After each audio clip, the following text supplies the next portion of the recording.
Okay, we're going to look at inverses of matrices today. So let's start off with just regular old inverses. So let's switch the x and the y. So y is equal to x minus 3, or we can write that as f inverse of x is equal to x minus 3. Let's go ahead and look at g of x. So x is equal to the square root of y. Let's solve for y. Y is equal to x squared, or we can call that g inverse of x. Okay, so what happens when I compose f of x of f inverse of x? So remember that's like f of f inverse of x. Okay, I'm plugging in one equation into the other. So f of f inverse of x. All right, so this we get from right here, x minus 3. So what's x of x minus 3? That gives us, we're going to plug that into x plus 3. X plus x, oops, x minus 3 plus 3, okay, which just gives me x. Okay, let's do the same for g. So g of g inverse of x, okay, is going to give me g of x squared, which is the square root of x squared, which is just x. So remember, inverses undo each other. So we, what we get out is just the identity, or just x. Okay. All right. Next, we're going to get the. So if I have these two matrices, A and B, and I know that they're inverses of each other, what happens when I multiply them together? So let's set it up. We have 1, 4, negative 1, negative 3, times negative 3, negative 4, 1, and 1.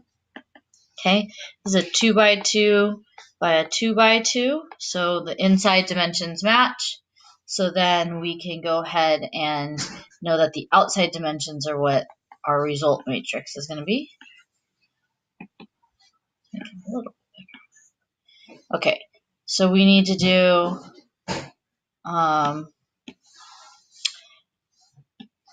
row 1 by column 1 and add those together. So I get 1 times negative 3 plus 4 times 1.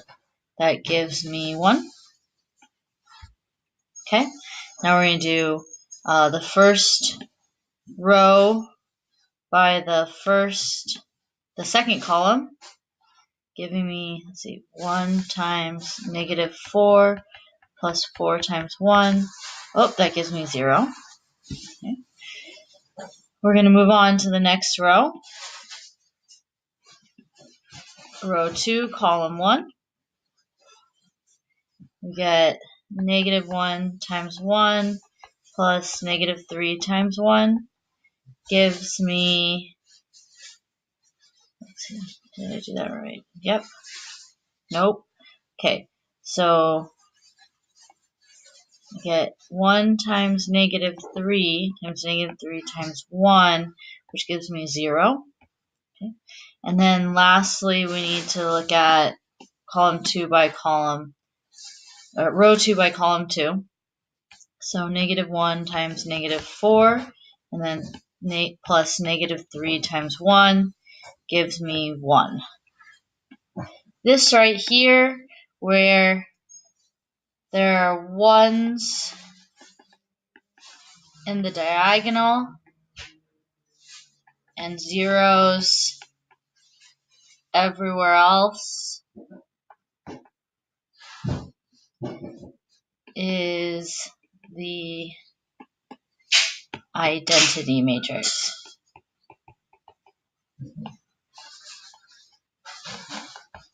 It's the identity matrix.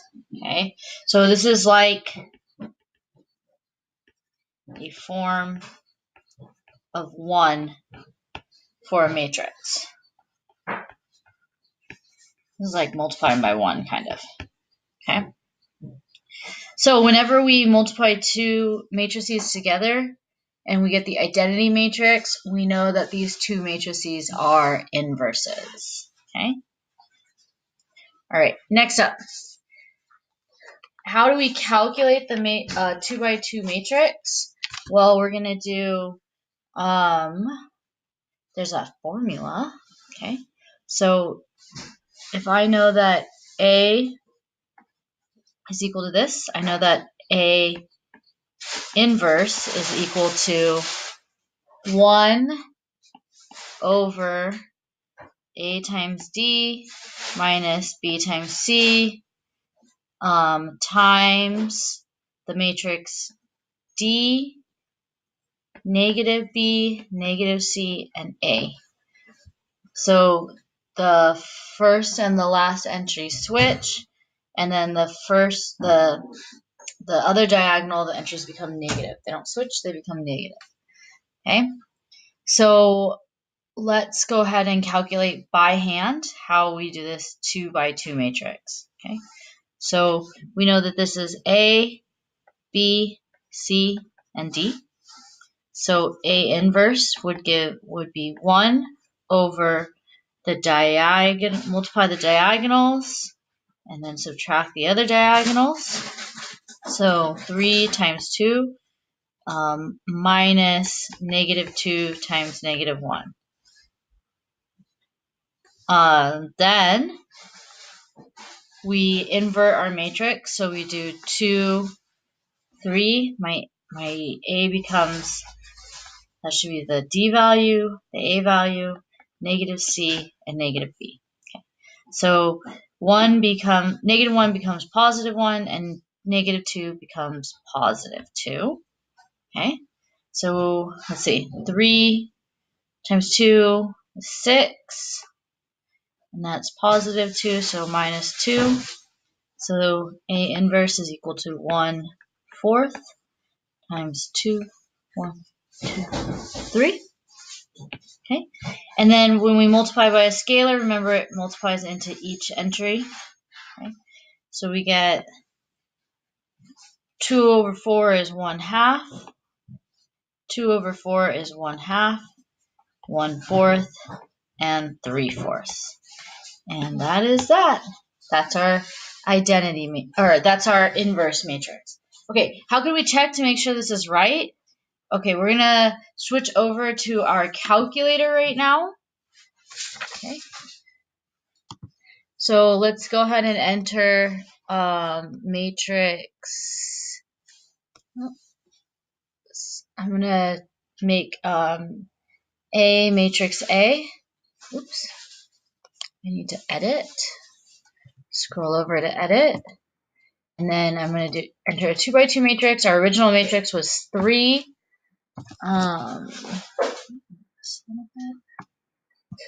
Negative 1, negative 2, and 2. Okay, second quit. Okay, so I'm going to clear everything. Second matrix, let's pull up matrix A times, we want to use matrix A again, but inverted, so you just use the inverse button to the negative 1. And if you get the identity matrix, we know we calculated our matrix correctly. Okay. Let me show you another trick really quick. So if it's really loud, it's because my husband is doing the dishes right now. So, which is a good thing. Okay. Matrix A inverted. If I didn't want to, calculate this, I can just do A inverse. It gives me the values of my inverse matrix, but then I don't want to go type those in anywhere, so I'm just going to store it. So store second matrix, matrix B. And now you have saved your matrix as matrix B. I'll show you.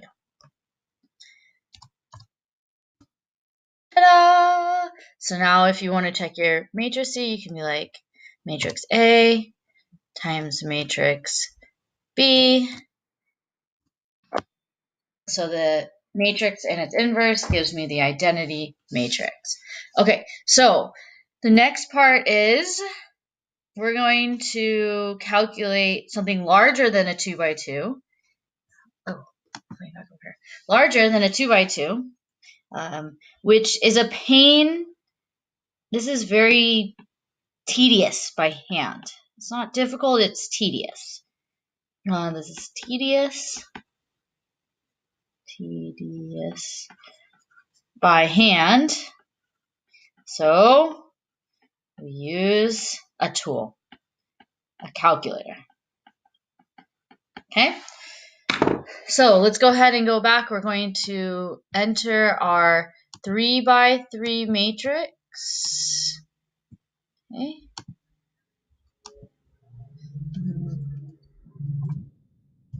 3 by 3. Okay, so 1, -1. Remember to press enter after each entry. 0, enter, -1, enter, 6, enter, -2, enter, -3. Uh-oh. 6, enter, -2.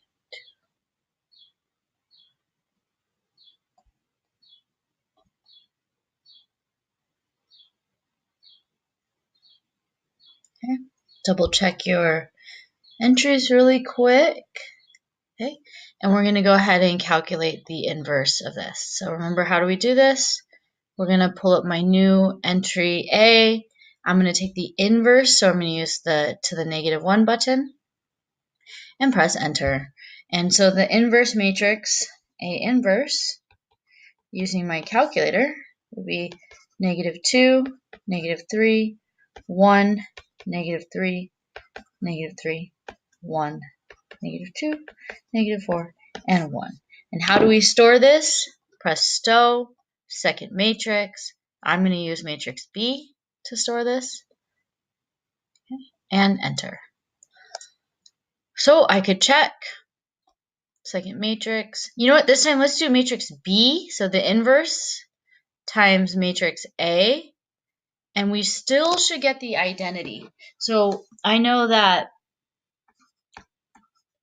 A times A inverse gives me the identity matrix, and I also know that A inverse times A gives me the identity matrix. So it doesn't matter which side you multiply the identity by, but or the inverse by, but you do have to choose a side and stick with it. Okay.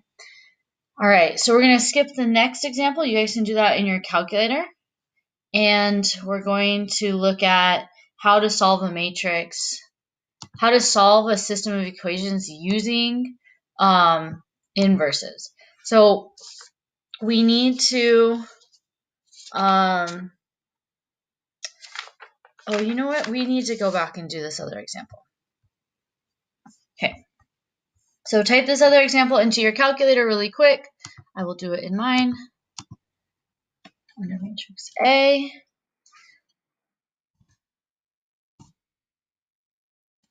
1, 0, -2.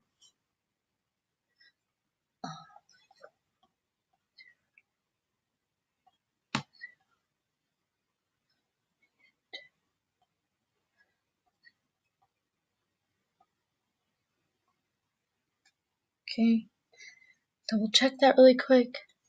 Okay, so I'm going to go ahead and quit, pull up my matrix A, and inverse it, and I get a singular matrix, an error.